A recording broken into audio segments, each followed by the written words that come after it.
Et si la plus grande révélation de la guerre en Ukraine n'était pas celle à laquelle vous pensez? Imaginez la scène. Kirilo Boudanov, chef du renseignement militaire ukrainien, surgit soudain de l'ombre. Cet homme dont la tête est mise à prix par Moscou, désigné comme terroriste numéro 1 par la Russie, s'adresse à la nation.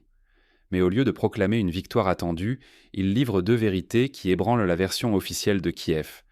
Premièrement, il admet que l'Ukraine dépend de façon vitale des États-Unis, non seulement pour l'armement, mais pour la survie même de son armée et de son État. Deuxièmement, il confesse l'échec total de la mobilisation, non à cause de la Russie, mais à cause des propres erreurs et ambitions du pouvoir ukrainien. Il faut bien comprendre l'audace de cette déclaration. Depuis plus de 2 années de guerre, aucun responsable de premier plan n'avait osé exprimer publiquement de telles vérités. Pourquoi Boudanov choisit-il ce moment précis pour briser le silence? Est-ce un sursaut d'honnêteté ou une manœuvre habile pour restaurer la confiance, juste avant d'exiger une nouvelle mobilisation, encore plus impitoyable? Derrière cette confession se cache une question bien plus profonde. À quoi prépare-t-on vraiment le peuple ukrainien? Ces aveux, qui révèlent les failles internes du régime, sont autant un message à la société ukrainienne et à ses alliés occidentaux qu'une simple autocritique. Le piège est redoutable. Sous couvert de transparence, le pouvoir pourrait bien regagner suffisamment de crédibilité pour réclamer de nouveaux sacrifices, exigeant encore plus de jeunes au front sous le drapeau de la survie nationale. Mais croire à cette franchise soudaine, c'est risquer de tomber dans une mobilisation sans fin, au profit d'intérêts qui dépassent largement le peuple. Alors que tous les regards se tournent vers Moscou, la véritable rupture vient des paroles de Boudanov et des conséquences qu'elles annoncent. N'est-il pas temps de s'interroger sur ce qui se joue réellement et de se demander qui, dans l'ombre, continue de tirer les ficelles? Kirilo Boudanov n'est pas un novice. Son parcours, ses alliances, ses méthodes révèlent une stratégie bien plus complexe qu'un simple aveu de faiblesse. En réalité, l'histoire regorge de situations où, dans des moments de crise, des responsables ont pris la parole pour avouer une part de vérité, tout en masquant la réalité la plus dérangeante. Prenons l'exemple de Winston Churchill, qui, au plus fort de la Seconde Guerre mondiale, n'a jamais caché à son peuple la difficulté de la situation, mais a su doser ses paroles pour préserver la cohésion nationale. Ou encore, souvenons-nous de la crise des missiles de Cuba, où la transparence n'était jamais complète, chaque mot étant choisi pour servir une stratégie plus vaste. Boudanov s'inscrit dans cette tradition, où l'aveu n'est jamais gratuit. Le chef du renseignement militaire ukrainien surgit ainsi sous les projecteurs, figure inattendue d'une crise qui menace l'équilibre du pays. Pour Moscou, il est l'ennemi à abattre. Pour Kiev, il incarne le secret et la discrétion, habitué à œuvrer dans l'ombre, loin des regards et des micros. Quand il parle, chaque mot a été minutieusement pesé. Sa récente apparition, rare et scrutée dans le moindre détail, en dit long sur la tempête qui secoue les coulisses du pouvoir ukrainien. Depuis plus de 2 années et demie, le discours officiel de Kiev n'a jamais fléchi. Tous les revers, toutes les difficultés, absolument tout était imputé à la Russie. Jamais, au grand jamais, il n'a été question d'admettre la moindre faiblesse interne. La propagande s'est employée à maintenir une image de bloc uni, préparé à nier systématiquement toute responsabilité ukrainienne dans l'enlisement du conflit. Les discours officiels ont masqué les dissensions, la lassitude, les abus, tout ce qui risquait d'écorner le récit d'un peuple soudé face à l'agression étrangère. Les rares voix discordantes ont été réduites au silence, discréditées ou écartées. En surface, le message était simple. La faute venait toujours de l'ennemi, jamais du pouvoir local. Mais l'apparition de Boudanov fait voler ce fragile équilibre en éclats. Comprendre qui parle et pourquoi ici, pourquoi maintenant, devient dès lors crucial. Derrière chaque phrase du général se joue la crédibilité du régime, la confiance d'un peuple et, en cascade, l'avenir même du pays. Lorsque le chef du renseignement brise le silence, ce n'est jamais pour avouer une simple erreur, ni par pur élan d'honnêteté. C'est toujours pour préparer un changement décisif imposé par l'urgence ou dicté par le calcul du pouvoir. Le contexte est tout sauf anodin. Après plus de 2 années de guerre, la façade se fissure. L'aveu public de Boudanov marque un tournant inédit. La rupture, cette fois, ne sera plus dissimulée. Ce qui suit va révéler, étape par étape, la nature exacte de cette fracture. Les enjeux dépassent maintenant la simple communication. Ils engagent la vie et la liberté de tout un peuple. Ce que Boudanov concède est ce qu'il tait soigneusement. Kirilo Boudanov, chef du renseignement militaire ukrainien, brise un tabou à la télévision. Pour la première fois, il évoque une dépendance limitée envers les États-Unis. mais il ne cite que la surveillance satellite et l'alerte missile, laissant entendre que l'essentiel de l'effort viendrait de l'Ukraine. La réalité, c'est tout autre. L'Occident soutient chaque aspect de la guerre. Les chars Abrams, venus d'Australie mais de fabrication américaine, les avions F-16, les batteries Patria, les lance-roquettes HIMARS, les obusiers M777, les NASAM, les ATACMS, tous ces équipements viennent de Washington, de l'OTAN, de l'Europe. Même les communications, le guidage des frappes, la transmission de l'intelligence militaire transitent de par les réseaux américains et européens, notamment par Starlink. Les salaires des soldats, des fonctionnaires, des ministères ne sont payés que grâce aux fonds envoyés de l'Ouest. Sans ce flux financier, l'armée s'effondrerait en quelques semaines, l'État en quelques mois. Boudanov minimise tout cela. Ce n'est pas un oubli, c'est une tactique. Faire passer la dépendance pour un détail technique, masquer le fait que l'Ukraine n'a plus d'autonomie, ni militaire, ni économique, ni politique. Cette stratégie n'est pas nouvelle. Pendant la guerre du Vietnam, les autorités sud-vietnamiennes affirmaient aussi leur autonomie, alors même que tout, de l'armement à la solde des troupes, dépendait de Washington. Lorsque les États-Unis ont cessé leur soutien, l'effondrement a été immédiat. Son aveu va plus loin. Pour la première fois, il reconnaît l'échec total de la mobilisation. Et il n'accuse pas la Russie. Selon lui, c'est le régime ukrainien qui a saboté l'effort. Méthode brutale, ambition personnelle, chaos bureaucratique. La peur des centres de mobilisation, où règnent abus, rafles et violations des droits, a brisé la société bien plus que la propagande ennemie. Ce n'est pas l'étranger qui a détruit la mobilisation, mais la brutalité de l'État couverte par la propagande. Ce n'est pas sans rappeler d'autres moments de l'histoire. Pendant la Première Guerre mondiale, la mobilisation massive a aussi engendré des abus et des traumatismes profonds au sein des sociétés européennes. En France, la Der des Der a laissé des millions de familles sont brisées, et les mutineries de 1917 ont montré à quel point la pression pouvait faire exploser le consensus national. Pendant plus de 2 ans et demi, le pouvoir a masqué la réalité. Affiches patriotiques, récits des glorieux, chiffres gonflés. Mais dans l'ombre, on traquait les conscrits. Arrêtés arbitrairement, semer la peur, pousser à la fuite. Tant de familles détruites, tant de jeunes disparus sous la pression d'une machine devenue incontrôlable. Ce double aveu, même partiel, est un choc.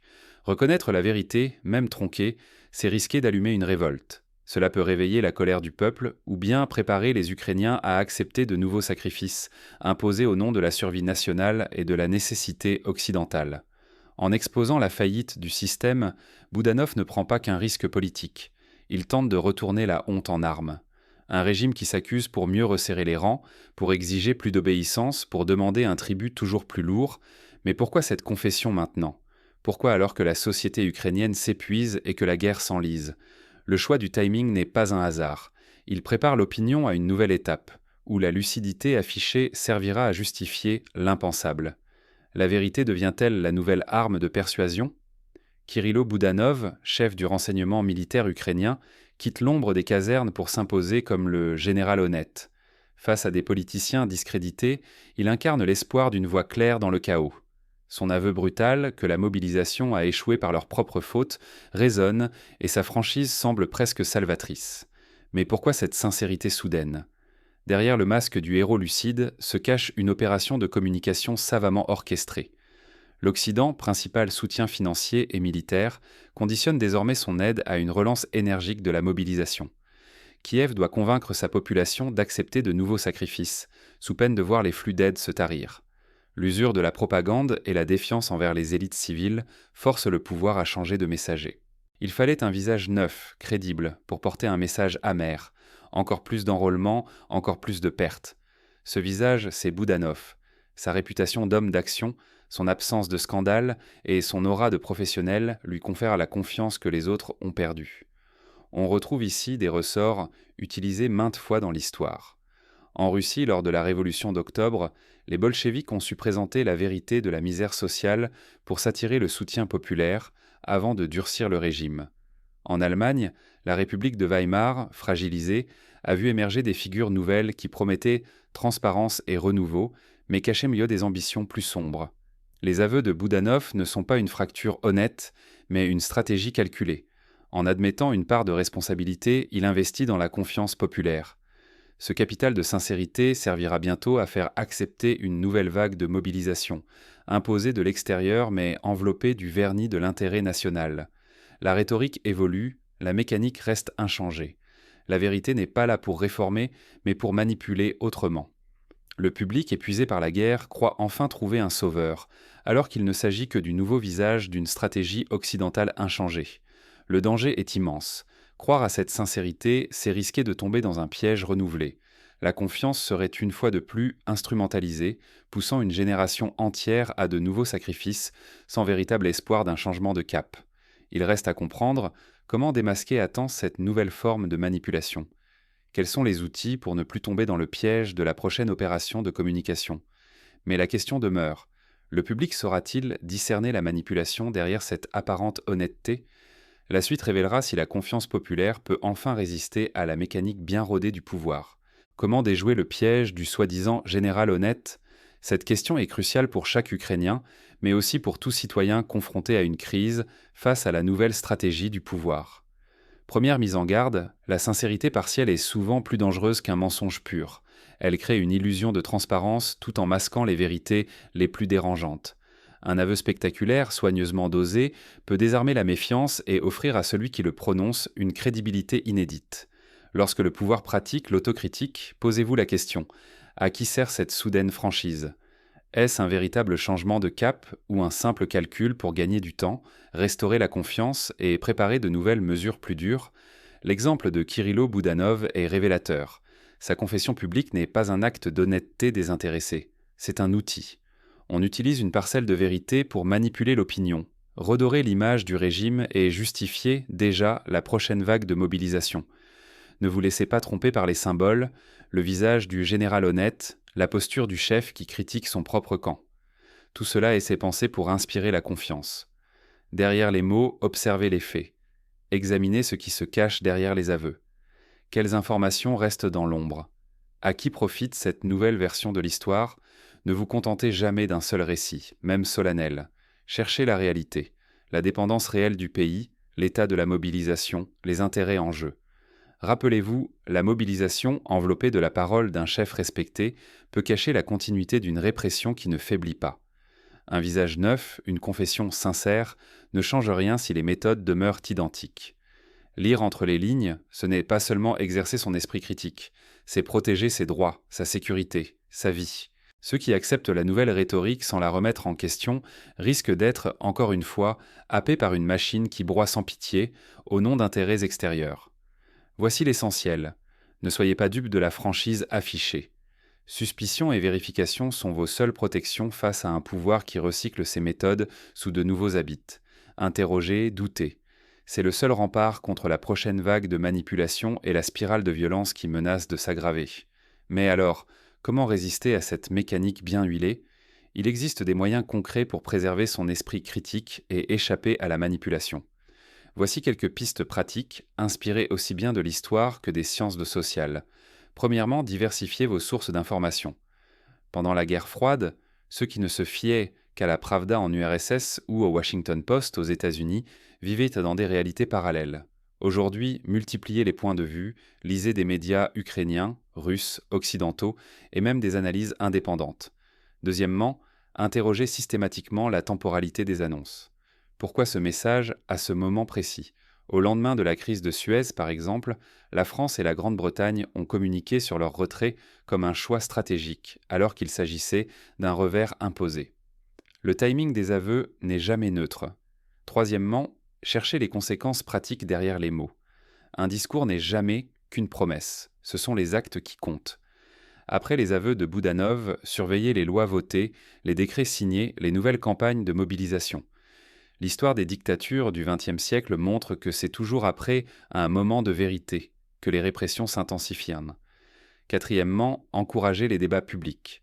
Dans les années 60, la contestation de la guerre du Vietnam a commencé sur les campus universitaires, grâce à la liberté de parole. Plus une société débat, moins elle est manipulable. Discuter, confronter les points de vue, organiser des groupes de réflexion, même informels. Cinquièmement, protégez-vous juridiquement. Informez-vous sur vos droits, les recours possibles, les associations de défense des citoyens. Durant la dictature grecque des colonels, ceux qui connaissaient tant la loi pouvaient parfois retarder ou limiter les abus du pouvoir. Aujourd'hui, en Ukraine comme ailleurs, il existe encore des leviers légaux, même limités. Enfin, gardez en tête cette règle d'or. La vérité n'est pas ce qu'on vous raconte, mais ce que vous découvrez vous-même, à force de questionnement et de vérification. C'est une construction lente, faite de doutes, d'investigations et de dialogues. Imaginons un scénario concret. Demain, Boudanov ou un autre responsable annonce qu'une nouvelle mobilisation est absolument nécessaire, que la survie du pays en dépend. Comment réagir? Posez-vous d'abord la question. Qu'est-ce qui a changé depuis la dernière vague? Les conditions sont-elles réunies pour un succès? Les erreurs passées ont-elles été corrigées? Dans les années 30, en URSS, chaque aveu public du pouvoir servait à préparer la population à de nouvelles purges. Seuls ceux qui savaient lire entre les lignes, échanger discrètement et organiser des réseaux de solidarité parvenaient à échapper à la machine à broyer. Aujourd'hui, chaque citoyen doit apprendre à déchiffrer ces signaux. La vigilance est un apprentissage collectif. Il ne s'agit pas seulement de se méfier de Boudanov ou de Kiev, mais de tout pouvoir qui prétend détenir la vérité. C'est un principe universel, valable à toutes les époques, sous toutes les latitudes. Un événement inédit vient de secouer le paysage ukrainien. Pour la première fois depuis plus de 2 années de guerre, le chef du renseignement militaire, Kirilo Boudanov, a rompu le silence officiel. Son aveu public sur la dépendance totale envers les États-Unis et sur l'échec de la mobilisation, imputé à Kiev lui-même, a été présenté comme un acte de courage. Beaucoup y voient le signe d'un changement profond. Mais faut-il y croire? Derrière l'image du général honnête, une stratégie se dessine. Cette confession vise moins à reconnaître les fautes qu'à réinvestir la confiance du public. En dévoilant une partie de la réalité, l'État ne cherche pas le pardon mais prépare l'opinion à accepter l'inévitable. Une nouvelle vague de mobilisation, plus dure, décidée loin de Kiev. La vérité, ici, devient un instrument de pouvoir. Offrir une transparence calculée, c'est investir dans la crédibilité pour mieux imposer, demain, de nouveaux sacrifices. Cette pseudo-franchise n'est pas une rupture, mais une manœuvre pour légitimer la continuité d'une politique de guerre, toujours dictée par des intérêts étrangers. Le danger est immense pour ceux qui écoutent sans méfiance.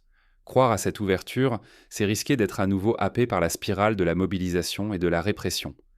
Liberté, sécurité, avenir. Tout cela dépend de votre capacité à déjouer la manipulation. Savoir distinguer sincérité et calcul n'est plus un luxe, mais une question de survie. Ceux qui se laissent convaincre par la rhétorique du général honnête risquent de voir leur vie dictée par des agendas extérieurs au profit d'un régime inchangé. Interrogez chaque mot, chaque silence, chaque aveu. C'est le seul rempart contre la prochaine vague de violence d'État. Face à l'aveu de Boudanov, la seule posture lucide est celle du doute et de la vigilance. La vérité n'est jamais offerte d'en haut. Elle se construit pas à pas dans la confrontation et le refus d'avaler sans questionner les discours officiels. Votre avenir en dépend, littéralement. La boucle semble bouclée, mais le véritable enjeu commence. Apprendre à lire entre les lignes, à anticiper les mouvements du pouvoir et à protéger votre liberté des prochains pièges tendus. En conclusion, n'oubliez pas que l'histoire se répète toujours pour ceux qui refusent de l'étudier. Aujourd'hui, l'Ukraine vit une étape charnière, mais les outils de la vigilance, du doute constructif et de la résistance intellectuelle sont universels. Si chaque citoyen adopte ces réflexes, alors, peut-être, la prochaine grande révélation ne sera plus une surprise mais une étape vers l'émancipation.